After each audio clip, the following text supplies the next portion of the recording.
Hello guys and welcome back to शेजी course. दोस्तों, आज हम बात करने वाले हैं नेटफ्लिक्स की one of the most famous series Wednesday के सीजन 2 पार्ट 1 की। सीजन 1 मुझे काफी पसंद आया था, इसलिए मैं इस सीजन का भी इंतजार कर रहा था। और जब फाइनली ये सीजन आ गया, मुझे कहना पड़ेगा कि हाँ, ये अच्छा है। लेकिन इसमें बहुत सारे कैरेक्टर्स की अपनी अपनी स्टोरी होने की वजह से हर किसी को स्क्रीन टाइम थोड़ा कम मिला। फिर भी ये सीजन बोरिंग नहीं लगता। इंटरेस्टिंग ट्विस्ट के साथ एक स्ट्रॉन्ग क्लिफ हैंगर पर खत्म होता है, जो अगले महीने वाले पार्ट 2 के लिए हाइप बनाता है। इस रिव्यू में हम स्टोरी का ओवरव्यू लेंगे, अपना ओपिनियन शेयर करेंगे और देखते हैं कि ये सीजन किस हद तक एक्सपेक्टेशंस पर खरा उतरता है। तो वीडियो में स्पॉयलर्स होंगे, तो देखकर आगे चलना। सो बिना किसी देरी के लेट्स स्टार्ट।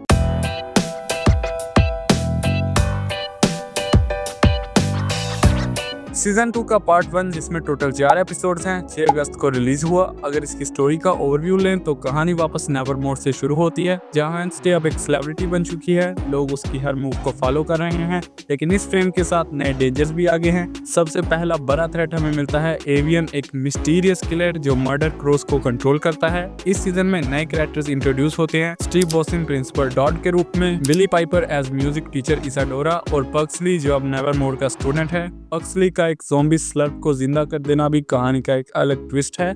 जैसे जैसे स्टोरी आगे बढ़ती है, मिस्ट्री गहरी होती है। शेरिफ गैल्पिन और उसका पार्टनर एक ब्रूटल बर्ड अटैक का शिकार होते हैं और वेडनेसडे अपनी ओल्ड कनेक्शंस को एक्टिवेट करती है इन्वेस्टिगेशन के लिए। लेकिन उस पावर को यूज करके उसकी आंखों से ब्लैक ब्लड निकलता है, जो कि उसकी आंट ओफेलिया के साथ भी होता था, जिसकी स्टोरी हमें इतनी ब्रीफली एक्सप्लेन नहीं की गई।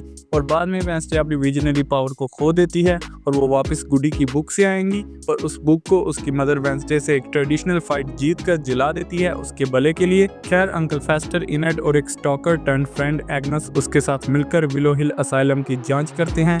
यहाँ हमें पता चलता है कि एक सीक्रेट प्रोग्राम चल रहा है जिसका नाम लुइस है, जिसमें आउटकास्ट पर एक्सपेरिमेंट करके उनकी पावर्स नॉर्मीज को दी जा रही हैं। एवियन का असली चेहरा सामने आता है। वो डॉक्टर फेयरबर्न की असिस्टेंट जूडी होती है, जो बर्ड्स का पूरा कंट्रोल रखती है। असाइलम में एक वायलेंट रिवॉल्ट होता है, जहाँ पेशेंट्स फ्री हो जाते हैं। स्लर्प डॉक्टर फेयरबर्न और स्टोनहर्स्ट को मार देता है।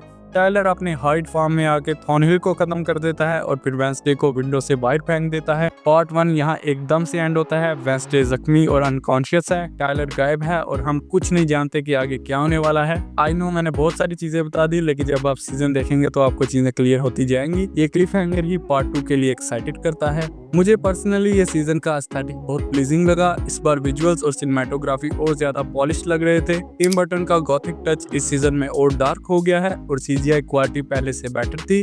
कहानी में मर्डर मिस्ट्रीज, टायलर का हाई डार्क और वेडनेसडे का अपनी मदर के साथ इमोशनल कॉन्फ्लिक्ट सब काफी इंगेजिंग थे। हाँ, मैं ये मान रहा हूँ कि कैरेक्टर्स की लिस्ट इस बार लंबी थी और हर किसी की सब प्लॉट छोटी सी स्क्रीन स्पेस में एडजस्ट की गई, जिस वजह से कुछ आर्क्स उतनी डीप एक्सप्लोर नहीं हो पाई। लेकिन इसका मतलब ये नहीं कि सीजन वीक था। हर एपिसोड में कुछ ना कुछ ऐसा था जो आपको नेक्स्ट सीन देखने पर मजबूर कर ही देगा। परफॉर्मेंसेस की बात करें तो जेना ऑर्टेगा ने फिर से अपनी डेडमैन एक्टिंग का मैजिक दिखाया है। सपोर्टिंग कास्ट ने भी काफी अच्छा काम किया है। सीजन की एंडिंग सबसे स्ट्रॉन्ग पॉइंट थी। क्लिफ हैंगर ने पूरा मूड बना दिया है कि पार्ट 2 में क्या होगा। टायलर का फेट, वेडनेसडे की कंडीशन, लुइस प्रोग्राम के रिजल्ट्स और वेडनेसडे मोर्टिशिया के मदर डॉटर रिलेशनशिप का फ्यूचर सब अनआंसर्ड है। ये अनआंसर्ड क्वेश्चन ही ऑडियंस को स्क्रीन पे बांध कर रखेंगे। पार्ट 2 3 सितंबर को रिलीज होगा, जिसमें हम लेडी गागा का कैमियो भी देखने वाले हैं एज रोजलिन रूटवुड और उनका गाना डेड डांस टिम बर्टन की डायरेक्शन में आएगा। मेरा ओवरऑल वर्डिक्ट ये है कि सीजन 2 पार्ट 1 ने मुझे एंटरटेन किया, विजुअली इंप्रेस किया। कमियां है थी पर उतनी नहीं। पहले सीजन जैसा इम्पैक्ट शायद नहीं था, लेकिन फिर भी ये एक सॉलिड फॉलो अप है जो फैंस को सेटिस्फाई कर सकता है। पर इसमें एक बात ये भी है कि इस सीजन की उतनी हाइप नजर नहीं आई, क्योंकि एक इंसानी मकड़ी के सेट लीक सामने आ रहे हैं। भाई, इस बंदे की ओरा फार्मिंग तो अलग ही चल रही है, उस पर भी बात जरूर करेंगे।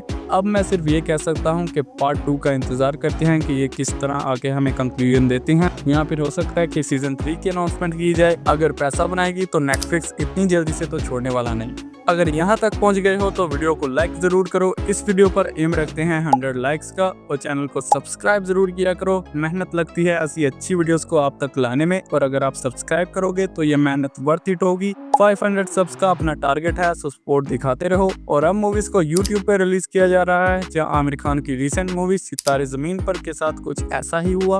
वीडियो आई बटन पर आ रही होगी, आप चेक कर सकते हैं। मैं मिलूंगा आपसे अगली वीडियो में, तब तक के लिए stay safe and be happy.